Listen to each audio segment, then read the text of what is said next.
This is James Randi, and you're listening to The Skeptic Zone.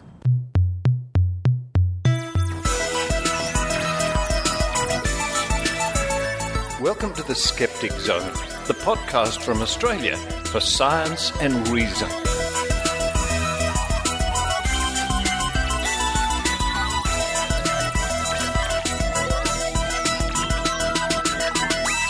Hello and welcome to The Skeptic Zone, episode number 349 for the 28th of June 2015. Richard Saunders here with you from Sydney, Australia, and I'm very glad to be with you this week.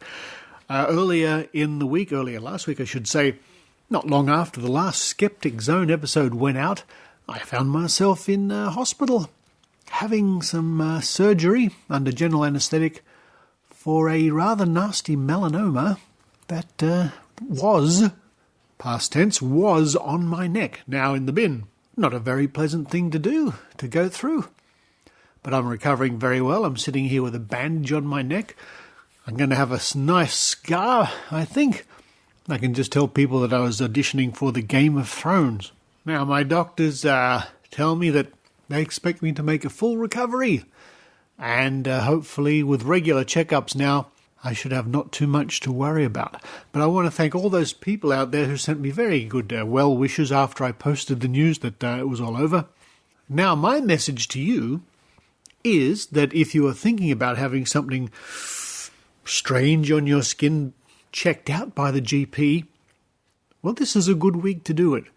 I left mine a little bit longer than I should have. I did notice something towards the beginning of the year when I wasn't quite sure about, but I didn't pay it too much attention, and by the time I finally got round to seeing my GP and then the specialist, yes, they told me it was malignant melanoma. And that could have been very serious.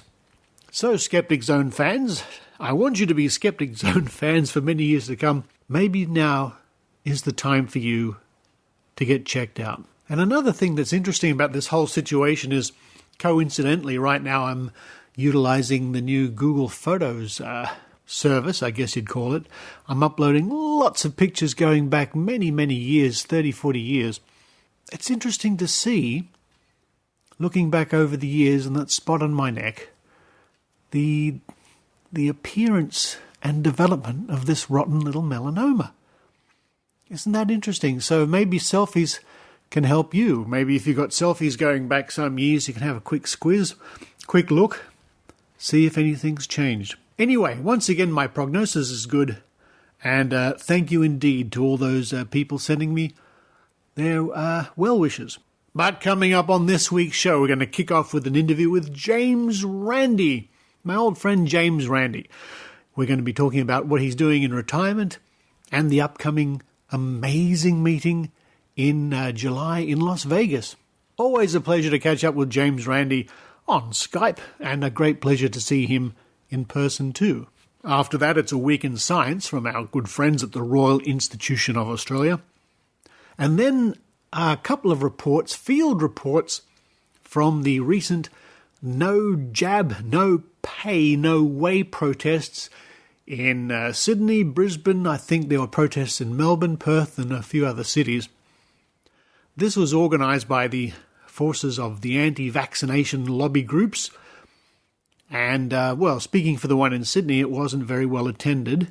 I think a similar story in other parts of the country. But you'll hear firsthand what some of these people had to say when they were given their soapbox in public. And that'll be followed by a debrief we had in Sydney and our good friend Heidi had when she went to the protest in Brisbane. Just wait till you hear what some of these anti-vaxxers have to say. Don't forget, if you're in Sydney, you can come to Skeptics in the Pub, which is this Thursday, 6 p.m. at the Crown Hotel on Elizabeth Street, just down from Museum train station. Skeptics in the Pub in Sydney is always a great event. Come along, whoever you are. Enjoy a drink, enjoy a dinner, enjoy a talk, and have a chat to me if you want to. I'll show you my scar. But that's enough for me at the moment. I'm going to run downstairs, see if I can find Fred the cat.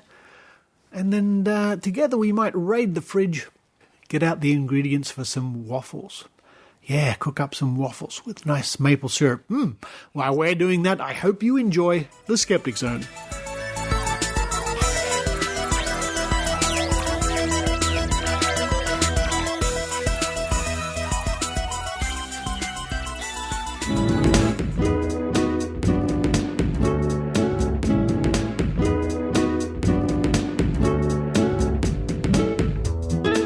Joining me now all the way from Fort Lauderdale, as he normally does about this time of year, it's the one and only, the amazing James Randi. Hello, Randy. Speaking. Hello. Good to talk to you again, Richard. As you say, this is our annual get-together on Skype, and I always look forward to it, so ask away. Oh, well, let me begin right away, Randy. As I mentioned at the top of the show to my listeners, I went under the knife. Oh, yes, I went under the surgeon's knife a couple of days ago here in Australia. But what many people don't know, in the minutes leading up to them wheeling me into the operating room, you were having a quick chat to me, a text chat, and I found that very encouraging. And you were assuring me that modern science knows what it's doing, and you were reminding me of all the various procedures you've had done. Yes, well, they have been numerous, and medical science triumphed again. Some of my detractors out there don't think it triumphed again. They think it made a mistake. But nonetheless, I'm still here, and I intend to be here for quite some time. I'm 86 now. I always say going on 100 because I'm optimistic and perhaps unrealistic. But I certainly... I'm looking forward, after all, Martin Gardner made it to 97. And, astonishing how we can do these things. I'm looking for an even century, after which I'll relax a bit. Oh, I see. Because I was just about to ask you, now that you're officially retired, what does that mean for the amazing Randy? Does that really mean much at all? How are you enjoying your retirement? Well, I'm working harder than ever, as a matter of fact, because, first of all, my shortening time on Earth, sure, that's the only place I'm going to spend it, I can assure you. No, I found that the pressure of having to attend almost daily to JREF matters was getting a bit much for me, and my board of governors said that they understood, and they allowed me to resign as the chairman of JREF, the James Randi Educational Foundation, as we all know. And so I'm just the founder. Now, that doesn't mean that I just stumbled over it in my yard or something like that. I started the thing up X number of years ago, and it's been a huge success for me, and I hope for the skeptical community. No, it's regarded all around the world. Of course, it is famous for many reasons, and we think about the $1 Million Challenge, of course, which is still going on, which is still available if people want to apply. And I'm delighted to say, and we'll get to this in a moment, that we'll be doing a $1 Million Challenge at the amazing meeting. But we'll get to that. We'll get to that soon. But let me touch on briefly. As many Australian listeners will know, because they saw you in person, you were here doing an extensive tour of Australia in December 2014, just last year. And I must say, Randy, I was with you for that tour, which was, what an experience that was, something I'll never forget. I found it tiring. I mean, I really did find it tiring. And I wrote a report about this in one of the issues of the Skeptic magazine.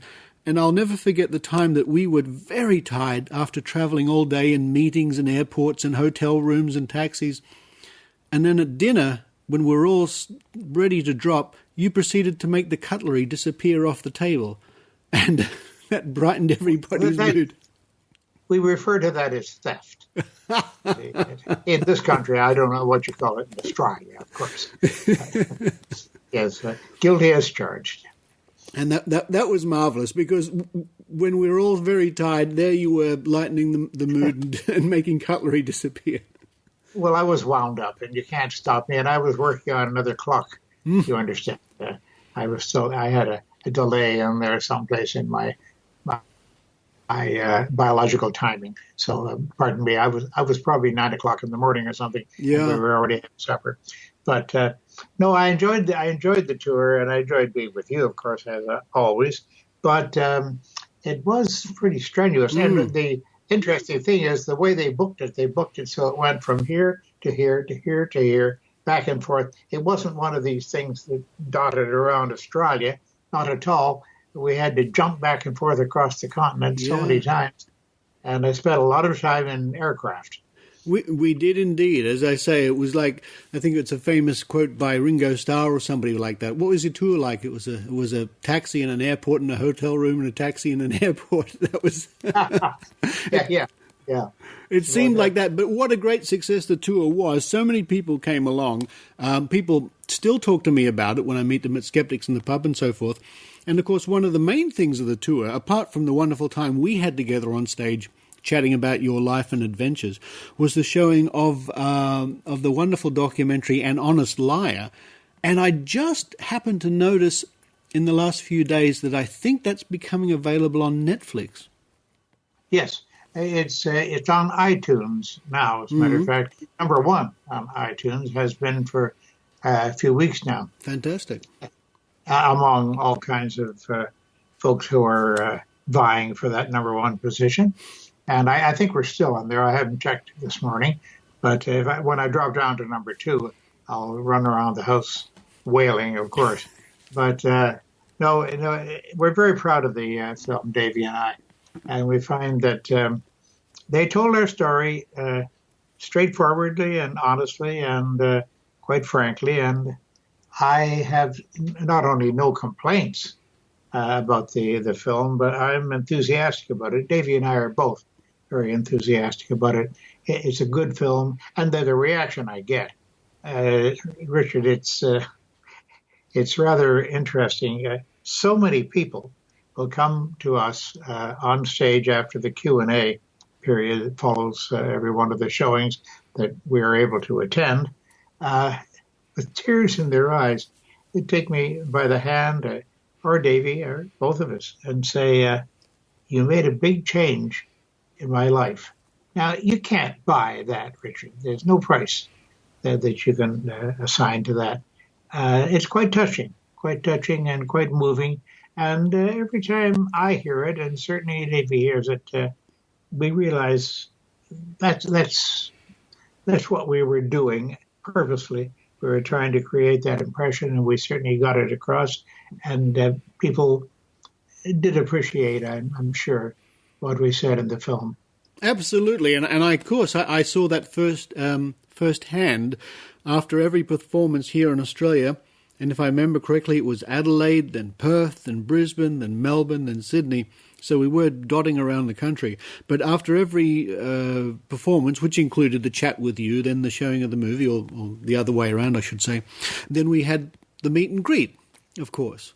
And that's when people got to have a chance to have a quiet word with you and congratulate you. And I saw that reaction firsthand. And I know that was very tiring for you. Of course it was, because they were late nights, but I'm sure it must have been a wonderful experience nevertheless. Oh, it was. No question of it. So you're going to come back and do it again? Not right away. Not right away. I'll wait another 7 or 8 years and we'll try it again. I can understand you need a bit of a rest. But let's talk about, of course, the very exciting thing is TAM is going ahead this year, which we're all very, very pleased about. And I guess your role in TAM this year is more of an honoured guest more than anything else. Would I be right in thinking that? Yes, I believe so. You see, it's supposed to be dedicated to me personally and to the memory of Martin Gardner. And that's very important to me. As a matter of fact, I have this opportunity to tell you for the first time. This has not been revealed previously. We have an actual documentary with Martin Gardner that was made years ago, I think, when he was the age of 90, only 90 years old. Can you imagine? And it's about 7 years ago. It was made, and I sat down with Martin. He was very, very shy, exceedingly shy, And I got him into a conversational mode, and we did a back and forth on video, of course. And Martin was just wonderful. And if we have the time to edit it in, you'll actually see Martin Gardner playing the musical Saw. Oh, yes. Have you ever seen that film? With a violin bow, I think they do that. Yes. Yes, that's quite something. It's a unique sound. It's an eerie sort of sound, isn't it? Very sound, yes.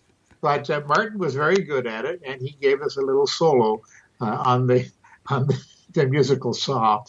And as I say, if we can incorporate that, we're not too sure that we can spare the time for that. But Martin was wonderful, just as he always was in conversations with me, of course, of which there were so many over all those decades that I knew him.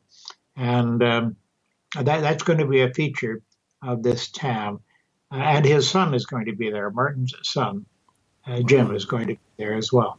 I look forward to meeting him, and I look forward, too, to seeing the lineup of fabulous speakers. Now, if listeners want to know more about the amazing meeting, which is being held in the Tropicana Casino this time, we've been in the South Point for many years, but it's a moved location. It's on the Strip now, which is interesting because it gives people the opportunity to duck out and see more of Las Vegas, I think.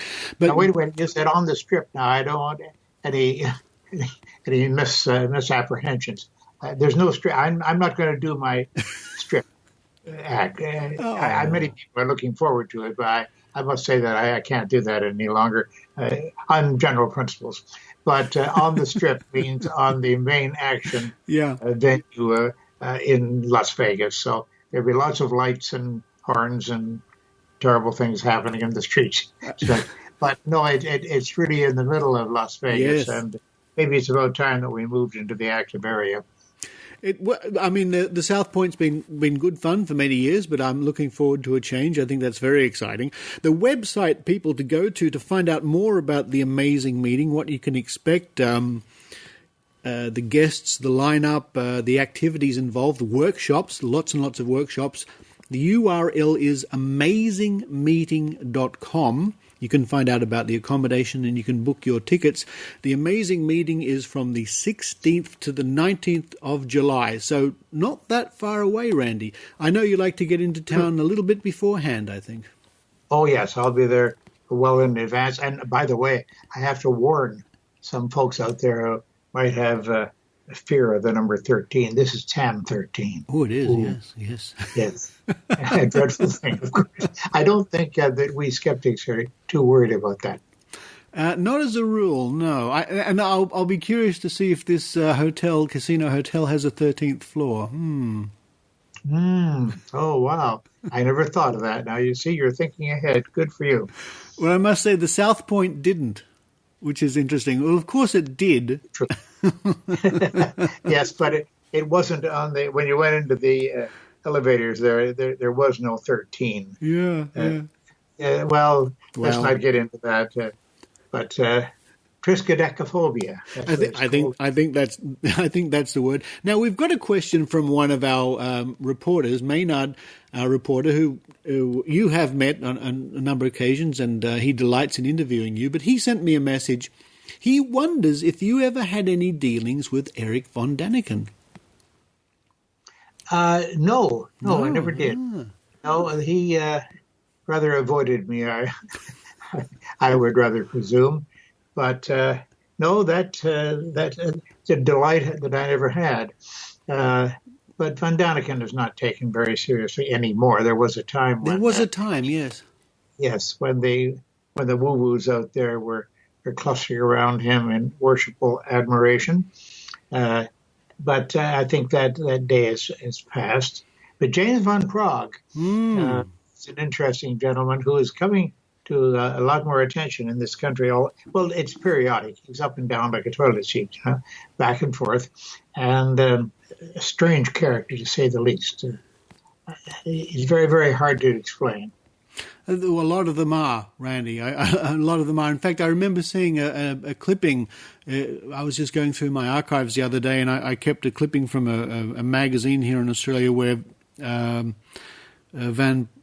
Prague was here claiming he was speaking to the late Princess Diana, which I'm sure he does. Yes, very good, Randy. And of course, Randy, one of the things that I've heard you say many times at TAM and before TAM and after TAM, is that when people come to the amazing meeting and they see you, that they shouldn't be shy. They should come up and say hello. Yes, I always say, I want to meet every last one of you. I want to shake your hand and perhaps get a hug or two, because I'm a great hugger, as you know. Yes. I'm famous for it. And I appreciate the feeling of a hug. That's a real human thing to do, I believe. I think koala bears even do it. So there. If they can do it, we can do it, certainly. Yep.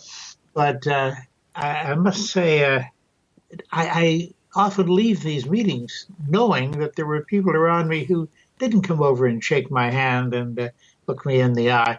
And I want to encourage people, particularly on TAM 13 now, that opportunity is offering itself again. I want to meet everybody there. We've had as many as 1,200 and something people attend, but I think more some years. More, it's been some years have been absolutely huge. Yes. Yes. Oh, yes, indeed. I can take the hugging. I assure you. Well, the marvelous thing, of course, is not so many TAMs ago, maybe 3 or 4 TAMs ago.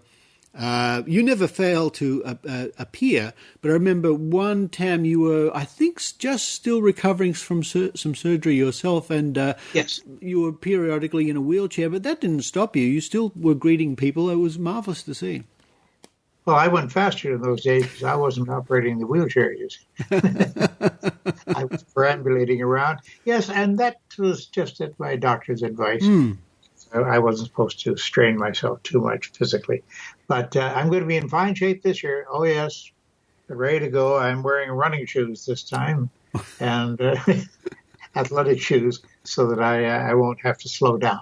That's fantastic. Well, Randy, if your effort on the Australian tour is any indication, and you did that jet-lagged, and on top of that we had the grueling schedule of performances and travel, and you were sparkling right to the end. I'm sure you collapsed once you're on the airplane heading home, though.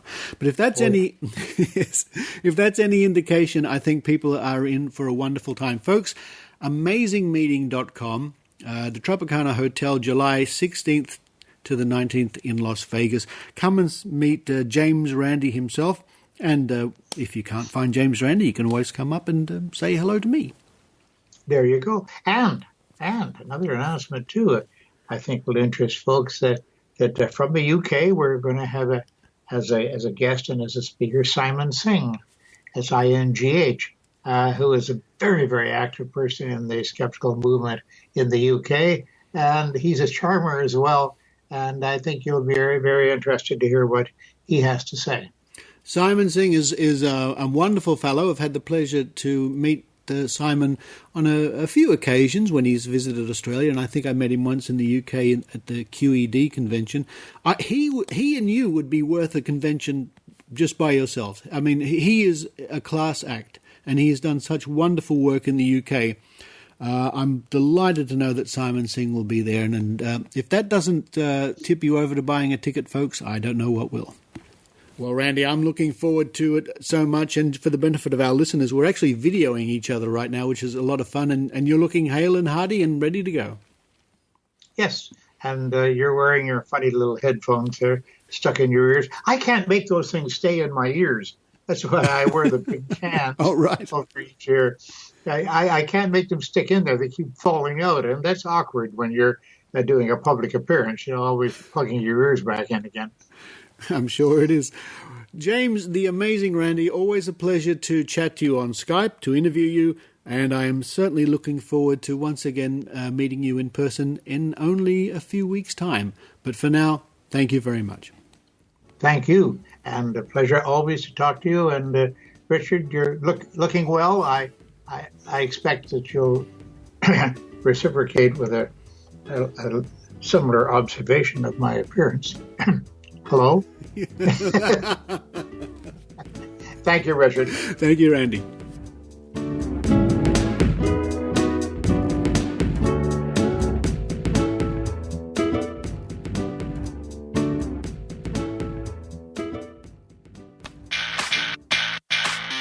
Ad hominem, begging the question, factoid propagation, false analogy, false cause, false dichotomy, gibberish, immunised hypothesis, moral equivalence, poisoning the well, simple-minded certitude, stacking the deck, and WTF are just some of the fallacies we provide real-life examples of in Hunting Humbug 101, a podcast about bad arguments. Check it out at www.skepticsfieldguide.net.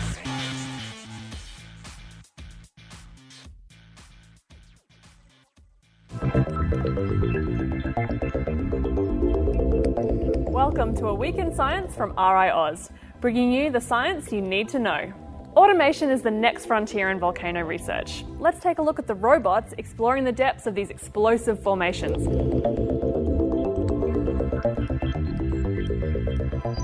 Leave it to NASA's Jet Propulsion Laboratory to invent the VolcanoBot.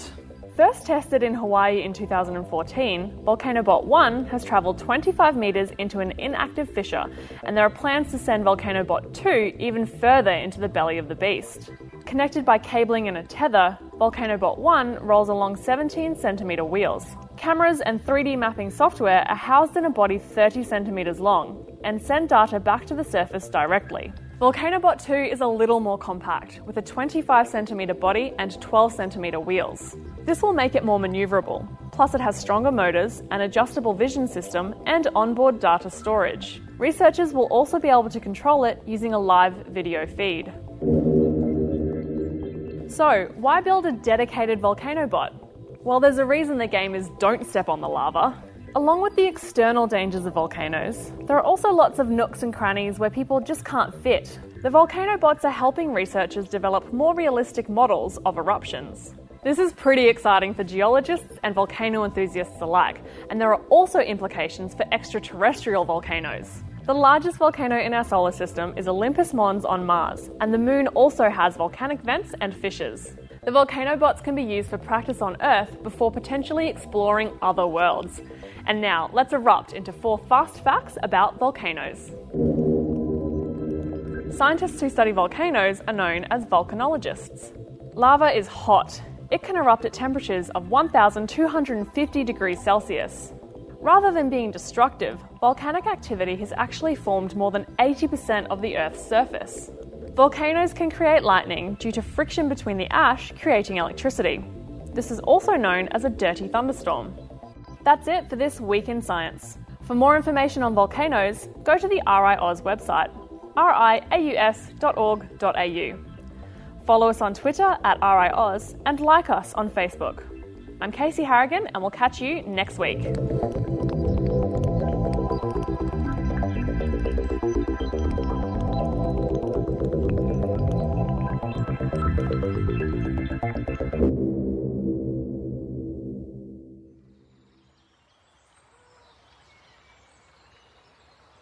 Hey, Heidi. Oh, hi, Joe. Hi, Heidi. Oh, hi, Maynard. Hi, Maynard. Oh, hi, Joe. Nice day in this park, yeah? Yes, great weather. Oh, look, a unicorn. A unicorn? There are no such things as unicorns, silly. Yes, there are. No, there isn't. Hey, ladies, what are you arguing about? Joe thinks unicorns are real. They so are. Let's look this up in the Skeptic's Dictionary.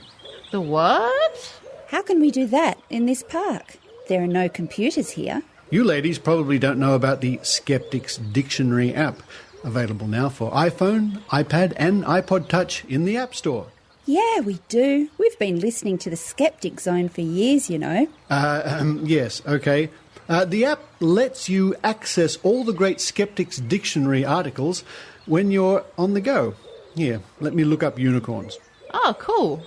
Heidi, prepare to be proven wrong. It says here the unicorn is a creature from fables. Aha! Actually, I see now that someone just dumped their ice cream cone on that horse's head. Thanks, Skeptic Dictionary iPhone app. That's just some guy in his undies.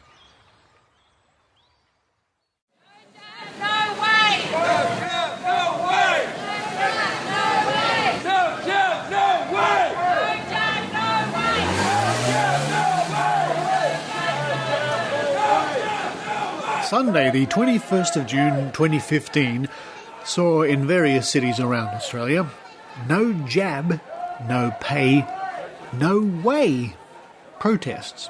Basically, people protesting against the federal government's plan to limit certain welfare benefits and other benefits from parents who don't have their children vaccinated. So these protest events were organised for these cities around Australia, Perth and Brisbane, Sydney, Melbourne, I think, Launceston. I attended, together with some other skeptics, the one in Sydney at the Sydney Town Hall, the steps of the Town Hall. And I made sure I recorded the proceedings. I would estimate for the speeches there was about 75 people, 60 to 75 people. By the time the speeches ended and the march started with banners and chanting, as you just heard before, I counted about 110 people. Now, I think you'd have to agree that for any protest in a major capital city, this is a pathetic turnout. But the good thing about these protests was that these people got the opportunity to put their views in public, which is their democratic right, and what views they were. Now, talk about giving somebody enough rope. It was a good thing that these people got to speak in public. There was about 4 speakers, I think, maybe 5 speakers, because it gave the rest of us a chance to hear firsthand the drivel these people come up with, the outdated ideas, the conspiracy theory mongering. Of course, this was all done under banners of freedom of choice and both sides of the issue and so on. But it soon became clear that these people aren't interested in both sides of an issue. They've got their point of view, which is basically vaccines are evil, vaccines are bad, vaccines cause diseases, autism, etc. And you don't have to take my word for this. And to reinforce the point that this is what these people really are pushing, or was what they believe, let me play a small clip here from one of the speakers who was reading a message from a very prominent anti-vaxxer called Dr. Vera Schreibner, who is a doctor of micropaleontology, I think. Medical doctors have refused mandatory flu vaccination for themselves, and many do not vaccinate their own children. There are a growing number of US doctors openly opposing vaccination. It is my well-considered opinion that vaccination is the primary cause of all modern health problems of humanity, which threaten to swallow most of the national product. It is not a sign of progress and success in medicine to have a lot of high-rise hospitals full of sick people. So there you are. Her views are quite clear, that vaccination is responsible for all modern diseases. It's ridiculous. Of course it's ridiculous, but the people in the audience were lapping it up. Now let me play you a clip from one of the speakers in Brisbane, and our reporter Heidi Robertson was on the scene there. A former police sergeant named Chris Savage. Now, by way of background, one of the more bizarre, crazy and frankly sickening allegations or claims made by the anti-vaxxers is that shaken baby syndrome, where little babies are shaken so hard that they get brain damage and sometimes die, is not a criminal act after all. It's really a result of vaccination. Now, I first heard this claim about 10 years ago, and it's sort of like the first time I saw ear candling, where I just almost couldn't believe my own eyes. When I heard this claim, I thought it was too wacky for anybody to seriously suggest it.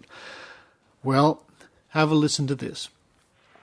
Firstly, I was a sergeant of police in the police service. I was pushed out after helping a person in custody who was falsely accused of shaken baby syndrome.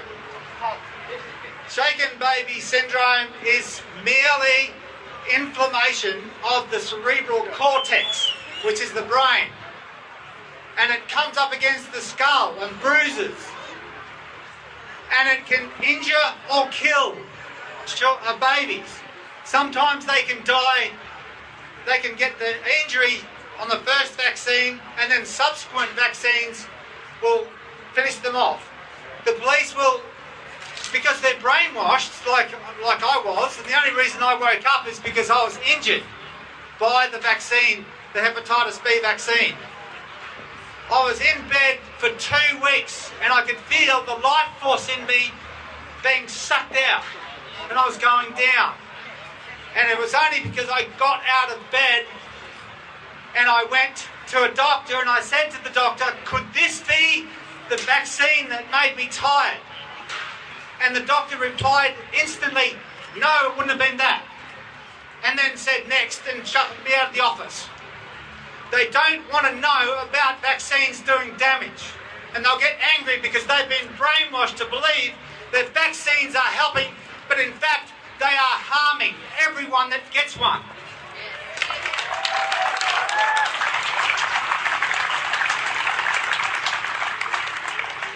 Up to the point of death, and that's what vaccines do, cause some people to die, there is no benefit. It's like being bitten by a snake or being stabbed by someone. There is no benefit from being stabbed by anyone. There's no benefit from being bitten by a snake. And that's what vaccines are, poison stab wounds into the human body. So again, I think having these rallies was a good idea, a very good idea. It reinforces the wonderful democracy we live in, and people are welcome to put their point of view. And it also gives us a very good insight into the mindset that these people have, their true opinions. They're not interested in freedom of choice. They're not interested in both sides of the story. They're interested in stopping vaccination. After the Sydney event, I caught up with some of the skeptics who were there on the day, which I'll play now. And after that, it's Heidi Robinson reporting from the Brisbane protests. Freedom of choice. No jab, no pay, no way.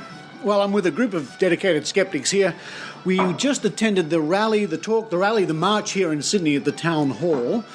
Hello, Mo Chuck. Maureen, how are you? Good, thank you. How are you, Richard? I'm enjoying a nice glass of champagne here in the pub with some others. Hello, everybody. Hello. Hi. We went to see this protest put on, I think, at the instigation of people like the Australian Vaccination Skeptics Network and people like that. We had a series of speakers on the steps of Town Hall and a huge crowd of 45 or something? Maybe 60. Maybe. A lot of people just passing in the street. There are a few just onlookers, yeah. We got lots of flyers and bump they were giving out. But I must say, one of the things that struck me, and it strikes me every time I hear these people talk, is just the drivel, Maureen. Oh, my goodness me. And they were talking about conspiracy theories and freedom of choice and against the Constitution. But then we had somebody who was relaying a message from Vera Shriver. Yes. Full of the most outdated quackery. Yes, she was... I can't remember who was reading that. One of the organisers, I just can't remember. Yeah, and but she was basically reading a list of adverse events from a product information leaflet. But she included autism in that. Yeah, and look, they don't understand that they're just recorded adverse events. There's no causality in those events. They have to document everything. That patients tell them when they're in a clinical trial. I know, because I worked in clinical trials for many years. So there we were. It was raining at the beginning. The rain sort of stopped. We stood there. Actually, I videoed the lot. People were photographing us. We got a mention from the speakers, the evil Australian skeptics. Evil Australian skeptics, yes. Yeah. That was worth the price of admission. Yeah. And then after the various talks, they sort of walked down the street, and it didn't take long for the parade to pass. No, it was a passing parade of about 30 seconds. Yeah, not long. So the cops blocked off George Street, and for those of you who don't know Sydney, that's the main street of Sydney. So they only blocked off 2 blocks, I think, because the police were on horseback. Now, Richard, you mentioned the Australian Vaccination Skeptics Network as possibly organising. They had nothing to do with this. In fact, they were so sidelined at the moment and stopped that Meryl Dorey posted about this yesterday and wished everyone good luck yesterday going to the march yesterday. They've been totally sidelined by these newcomers, whoever they may be, who've jumped aboard this issue. Well, there you go. Imagine that. Yes. But there were some old favourites there. Mark Donoghue. Oh, goodness me. Absolutely. I saw him first talk in, I think it was 2001 or 2002. Me and Peter Bowditch went to a talk, and if people Google Virgil and Dante go down to Hurstville, you can... There's a report there. Yes. And that all those years ago, he said to the audience, and we have it on videotape, statements like doctors are a danger to children, things like that. So why this guy still practices is beyond me. Well, many a true word is spoken by Doc Markey. Yes, where he practices, there we find there is a focus of vaccine refusal. Yeah. Say no more. Yes, say no more. Can I just add a little bit about Dr. Mark Donoghue? For those of you who remember us talking about the homeopathy plus case. Fran Sheffield was there today, yes? Yes, Fran Sheffield and her daughter were there. Yeah. Dr. Mark Donoghue was one of the expert witnesses for Fran Sheffield whose testimony or written affidavit was excluded on the basis that he's not an actual expert. Well, I think the message here is the anti-vaxxers had a rally on the steps of the Sydney Town Hall, a march on the streets, but it was so comical and pathetic in the end. All we had to do was turn up and look. Yes. And the victory is ours. Yes. As I said before, it's like watching the death rattle of something that's had its head cut off. Yep. Okay, it can still be a bit dangerous, it can still bite, or it can still do some damage, but really it's just disintegrating into something which should be consigned to history. And they just talked such waffle. They were quoting a case, and you would know about this, Rogers versus Whittaker. Oh, yes. A famous case involving informed consent where a woman was not told of all the possibilities of what might go wrong during surgery, and it went to the High Court, and it's a landmark case. They were referring to it as if it related to vaccines, and they didn't even mention the words informed consent. So I don't know where they got the reference. They obviously had no idea what it was about. No. All right, now we'll hear from our friends up in the northern part of New South Wales, southern Queensland, about the rally that happened in Brisbane. So here we are at a pizzeria pub type situation in Brisbane City, and I'm here with Phil. Phil, introduce yourself to the listeners if you would. Hello, I'm Phil. And you are what in the Brisbane Skeptic Society? Currently secretary. I actually founded it, I guess. Skeptimod on Twitter, if you follow that. Excellent. And we've just come from the Brisbane No Jab, No Pay protest over in Queen's Park. Tell us your thoughts about the government's proposed legislation that's coming in January the 1st next year. I think it's a shame that it's come to this, but people that aren't vaccinating for good reason obviously need that extra shove, so let's give it to them. Okay, and so from what you've seen online and what you saw today with the protesters, what did you see as what their main concerns are? A lot of them weren't even anti-vaccine, they're just government poking their nose in. There obviously were some anti-vaxxers there, and they were speaking, and I think actually drove some of the people away. Yeah, so we saw lots of placards up today, and a lot of what I saw was about the taking away of freedom of choice. What do you think about that particular argument? Do you think it is a choice that's being taken away from people? No, people still have the choice not to vaccinate if they don't want to. They're just getting penalised for making a poor choice. Is it actually them being penalised though?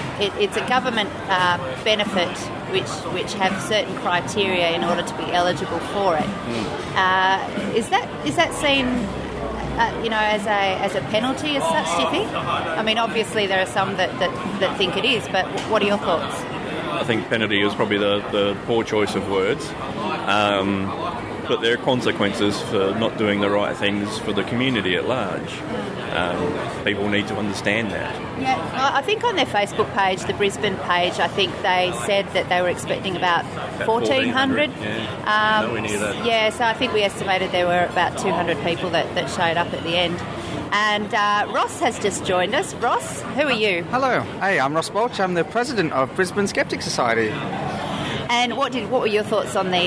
well, firstly, what are your thoughts on the proposed government legislation that's coming in next year?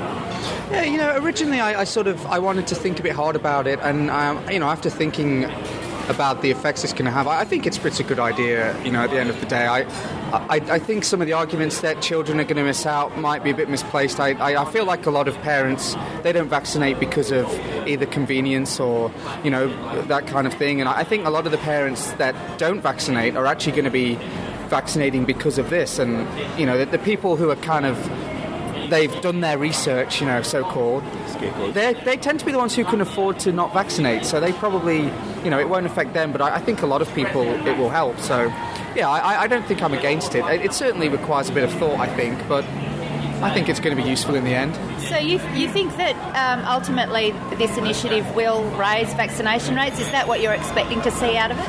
I think so, and I think the evidence is already starting to come in that it's having an effect. So at the end of the day, if it's working, it's working. I mean, I feel like possibly there was a bit of political, capitalisation, but if it has the effect we want, then I guess we can just have to deal with that aspect of it, I guess. Yeah, and I asked Phil this as well, from what you've seen online and what you saw today, what were you gathering were the main gripes of the protesters today?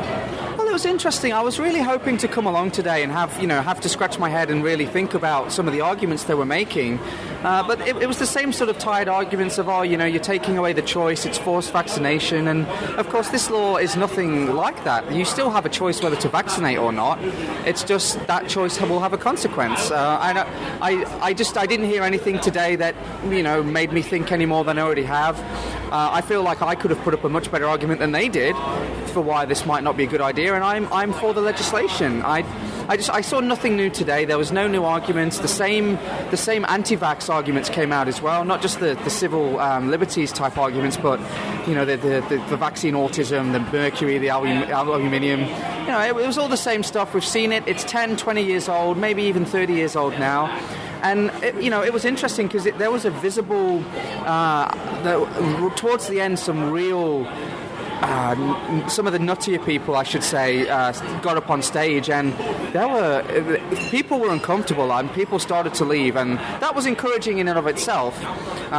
So it was very interesting actually to observe the sort of drop off as the talks went on and the crazier things got said. It was very interesting. Yes, I think we noticed it, particularly with the speaker who started talking about shaken baby syndrome being caused by vaccination. And quite a few people took off their placards that they had around their necks and walked away. So certainly not doing themselves any favours with those kinds of speakers. I don't think so at all, and I think what this has demonstrated to some people is the crazier side of the anti-vax. I think a lot of people are on the fence about vaccination. They don't have serious safety concerns. Maybe they come at it from a more civil liberties point of view. And I think it's probably good for those people to encounter what the more sort of radical side of the anti-vax movement is spouting, because it's not sustainable. I think most people are smart enough to hear something crazy when they're confronted with it. And maybe actually it's an overall been a good thing. And I think something else was interesting is that people aren't interested in this anti-vax argument. We were there for a good hour and a half, 2 hours. And I didn't see any sort of people wandering off the street. No one seemed to be interested in what was going on. And I think most people just accept vaccination as for what it is. It's a safe and reliable, effective form of preventing disease. And I think people are over it, to be honest. I think the media has turned against the anti-vaxxers. And I think people now just see them for what they are, a fringe group. I don't think they're given the attention that they might have even 5 years ago. Yes, got a couple of little ones behind us here. I think we all saw a lot of hypocrisy today, and that seems to be a common thread in the anti-vax movement. But yeah, look, we'll see how we go. So there are probably 200 odd people there today. A lot of them did leave throughout some of the speeches. So really putting things in perspective, it was a bit of a drop in the ocean. That the people that there were today were vastly in the minority of people in the community that want to do the right thing and understand that vaccination is a good thing. Thanks. Thank you very much for joining me. Phil, if people want to learn more about you, tell us again where they can find you. Oh, you could find us at Skeptimide on Twitter or lurking on the Brisbane Skeptic Society Facebook page. Excellent. And you, Ross? At Ross Balch on Twitter is a good place to find me. And I also have a Facebook page now where I share a lot of that, and I think that's facebook.com/Ross Balch. Let's not forget your podcast. Yeah, so I'm still doing Skeptically Challenged. I have some cool guests on there, sort of getting more co-hosts now every week. And yeah, it's a lot of fun talking about the latest skeptical events in a hopefully light-hearted but analytical way. Excellent. Yes, Phil. And keep an eye out for the Skeptic Rabbit Hole podcast coming soon. Yes. Oh, can you tell us anything about that, or that was just a teaser? Oh, I'm just a tease. All right. Thank you very much, boys. Men. Sorry. Thank you very much, men. See you next time. Thank you to Heidi and crew in Brisbane, and thank you to those skeptics who joined me in Sydney. And I think the message here, one of the messages here, is that it's really important for skeptics to get out there and be at these things. It's like going to Mind, Body, Spirit, Mind, Body, Wallet. It's important to be there. And it's important for skeptics to be at protests like this because the issue does concern us greatly.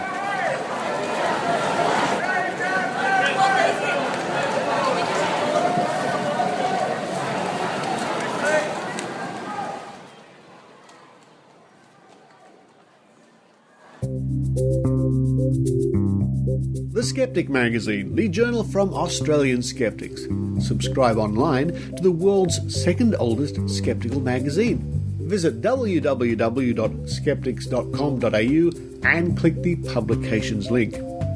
You can also find there over 30 years of back issues free to download. The Skeptic, the magazine from Australian skeptics.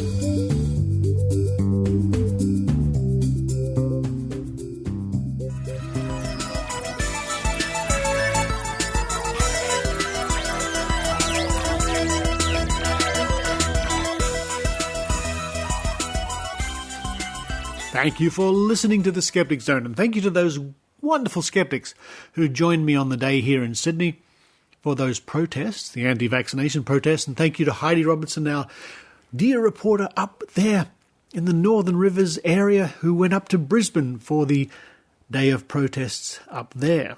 And of course, thank you to James the Amazing Randi for giving me some time a few days ago. Coming up on next week's show, it's reporter Joe Alabaster with some roundup of some news which has been going on lately to do with homeopathy and some other stories.